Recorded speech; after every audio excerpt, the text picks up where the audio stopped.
As chairman of economic development, I recognize that there are other components to creating businesses, and the most important part of that is to have people to fill those slots. So whatever we're doing here with legislation and funding and talking about the Midtown Plaza and talking about our colleges and universities, millions of dollars going into building the businesses, underneath that we have to have jobs, and we have to have people that can fill those jobs. A good friend of mine and chaplain here in the state legislature is Father Young. And Father Young has got over 3,400 people that they serve, homeless people and other people. Some of his facilities are in the Rochester area, but they operate all around New York State.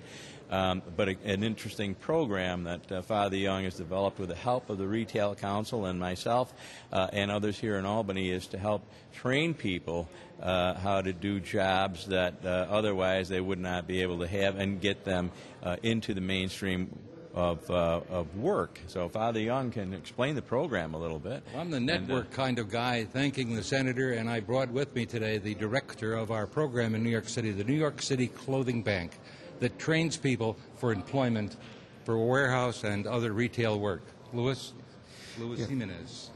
Well, I wanted to come up and thank you personally for all your support in not only helping us provide clothing to those underprivileged and homeless people in New York City, but also helping us with our training program that will eventually put as many as 100 people a year into retail jobs and warehouse jobs throughout the city. Very, very welcome. And I would stress the point that it is all across New York State, so that the people that they're helping, as I said, 3,400 people on a daily basis, many of them from the upstate greater Rochester area.